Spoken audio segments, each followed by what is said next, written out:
It's time to build a rocket stove.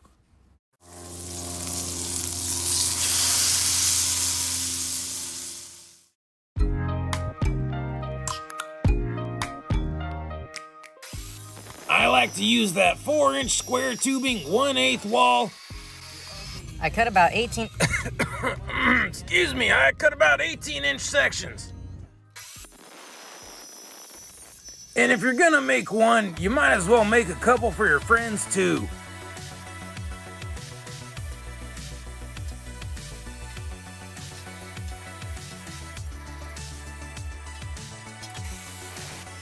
Now this saw doesn't quite get all the way through 4-inch at a 45-degree angle, so I gotta take it off the saw and finish it with the cutting wheel.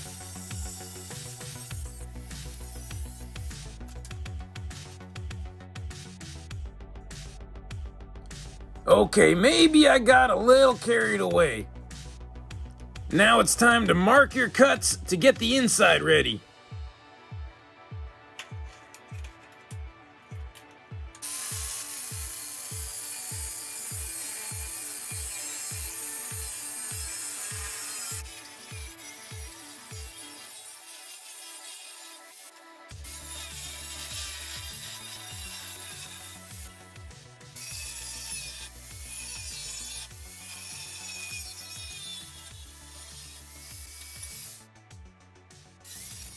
Clean up those burrs, you don't want to cut yourself.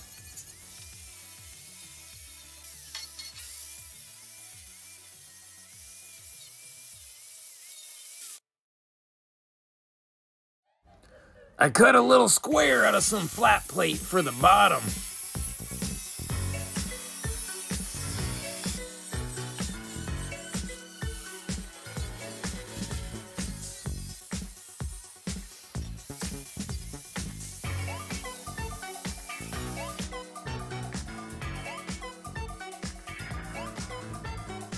All right, now let's put her together.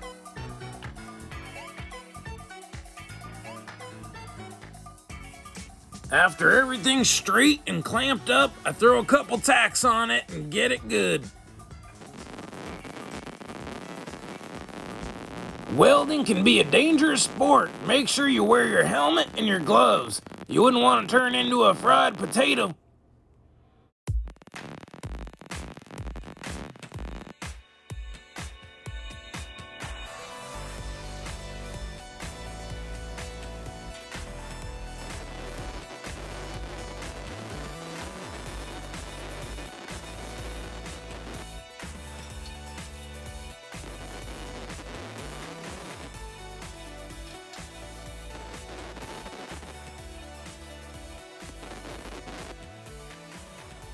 Once you get all those corners welded up, you're going to want to clean it with the buffing wheel and get your holes drilled for some airflow.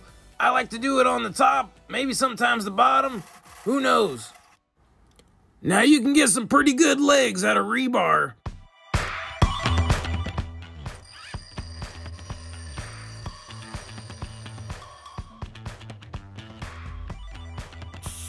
Now this one's my redneck grinding machine hooked up in the vise, but it gets her done.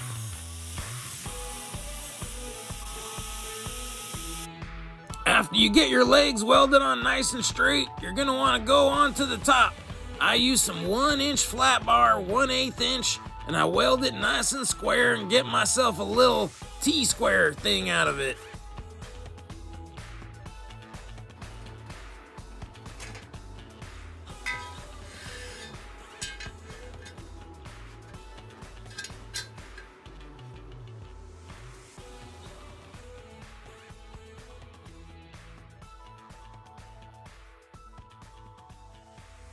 Once the top's welded on, you can go back to finishing the inside baffle plate.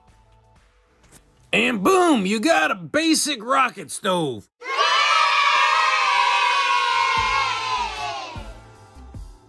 Now you can get a little fancier by adding some fancy legs, and you can get a little underneath slider vent and a handle. I'll show you right now how you can add a front cover. Now I use some 3/16 plate and I make it a little bit bigger than the front hole so it'll cover it all the way and you can make your own hinge or buy some fancy ones.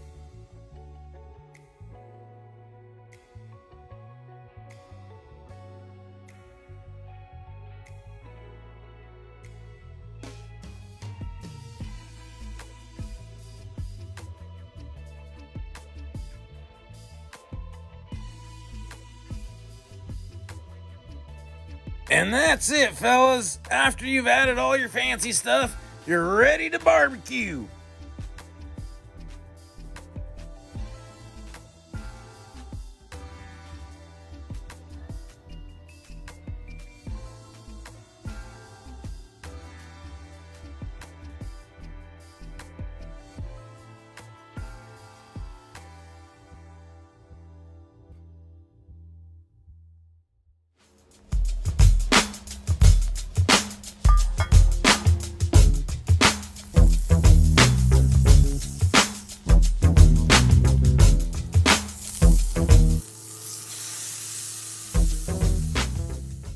Thanks for watching, and hit that subscribe button. You know what I mean?